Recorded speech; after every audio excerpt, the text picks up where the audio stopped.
मैं राघवेंद्र कुमार सिंह आपके अपने चैनल में एक बार पुनः फिर स्वागत करता हूं और सीखने सिखाने की कड़ी में आज हम बात करने वाले हैं कि जो NRLM में नौकरियां या जॉब आते हैं तो किस प्रकार से आते हैं। तो आज हम विस्तृत रूप से बात करेंगे जिसमें हम लोग बात करेंगे कि NRLM में कौन कौन सी नौकरियां आती हैं, कब मिलेंगी, कैसे मिलेंगी और कहाँ से मिलेंगी और कौन से पद होते हैं और कितना वेतनमान मिलता है। तो इन सारे बिंदुओं पे आज हम लोग बात करेंगे। सबसे पहले मैं बात करूंगा कि आप ऐसे ही कुछ ऐड देखते हैं और उनके आधार पर फिर आप अपने ब्लॉग पे या जिला में या कमेंट्स बॉक्स में पूछते हैं कि कौन कौन से नए जॉब आए हैं।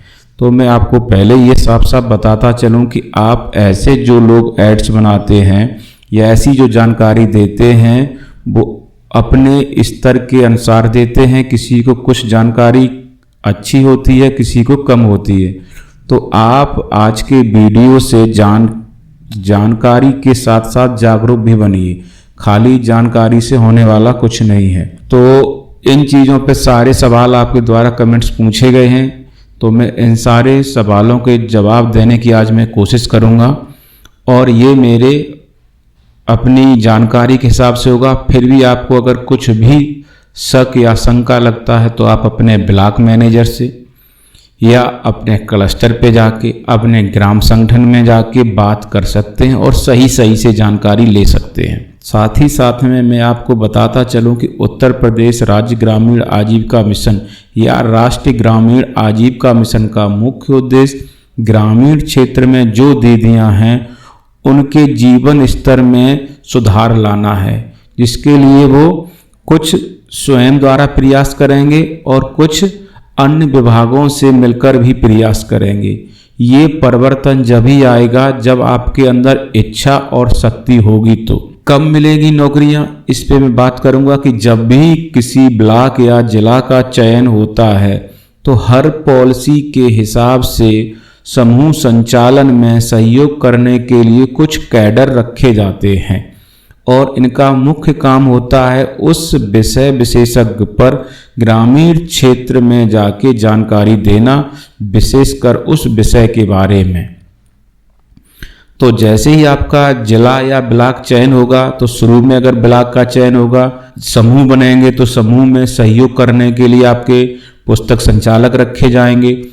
कुछ समय के बाद वहाँ पर समूह सखी रखी जाएंगी। जैसे ही आपका ग्राम संगठन बनना शुरू होंगे तो कुछ ग्राम संगठन पर भी कार्यकर्ता रखे जाएंगे, जैसे कि ग्राम संगठन को किताबें लिखने वाली दीदियाँ के अलावा जैसे ही आपके क्लस्टर बनना शुरू होंगे तो फिर वहाँ पर आपके अधिक कैडरों की आवश्यकता पड़ेगी, जिनका मुख्य काम होगा कि वो उन गतिविधि को सुचारू रूप से संचालित अच्छे तरीका से कर सकें, योजना को जन जन तक अच्छे से पहुंचा सकें। तो ये कैसे संभव है, तो हम लोग बात अभी कर चुके हैं कि कुछ NRLM स्वयं से रखेगा, जैसे कि आजीविका सखी, पशु सखी, कृषि सखी, उद्योग सखी, ICRP, senior ICRP, IPRP, BRP, ये विभिन्न प्रकार के कैडर हैं जो NRLM की पॉलिसी हैं।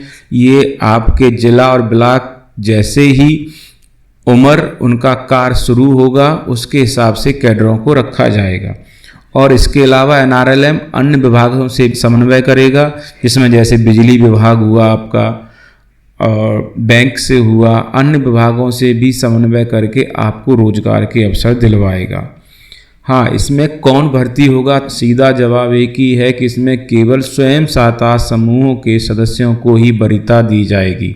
अगर आपके NRLM के कैडर की बात है, जो NRLM की पॉलिसी है उसमें केवल स्वयं सहायता समूह ही सदस्य शामिल होंगे और अन्य विभागों से जुड़ाव की बात है तो वहाँ पर सीधा है कि उनको स्वयं सहायता समूह के सदस्यों को वरीयता दी जाएगी। अगर आपके अंदर क्षमता और योग्यता है तो आप वहां जाके उस पद पर जाके कार्य कर सकते हैं और लाभ ले सकते हैं। वेतनमान की बात करेंगे तो NRLM में जितना भी कैडर पॉलिसी है तो या तो कार्य के अनुसार है या प्रतिदिन के हिसाब से है।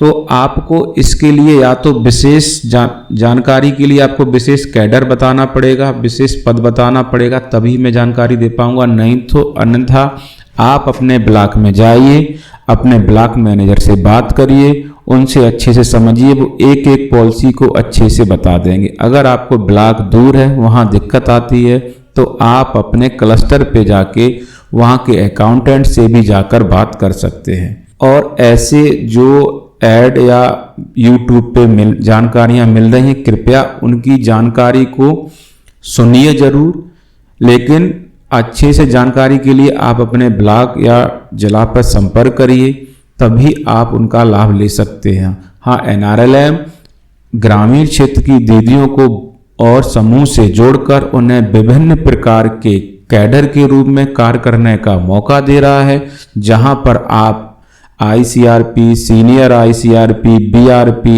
IPRP, बैंक सखी, स्वयं सहायता समूह को चलाने के लिए समूह सखी, विभिन्न प्रकार के पुस्तक संचालक और अन्य कैडर के पद पर भी कार्य कर सकते हैं, जिन पे कार्य या दिवस के अनुसार से भुगतान दिया जाता है। तो ये मेरे हिसाब से जानकारी एक कंप्लीट जानकारी थी। अगर इसके अलावा भी आपको और कोई जानकारी बची है तो कृपया करके आप अपने ब्लॉक पर पुनः संपर्क कर लें, उनसे अच्छे से जानकारी को ले लें, और नहीं मिलती है तो आप एक बार कमेंट्स बॉक्स में पूछ सकते हैं। और अन्य दीदियाँ इस प्रकार की जानकारियों तक इस प्रकार की जानकारी पहुंचाने में सहयोग करें, तो इस वीडियो को लाइक और शेयर अवश्य करें। आप सभी का बहुत बहुत धन्यवाद।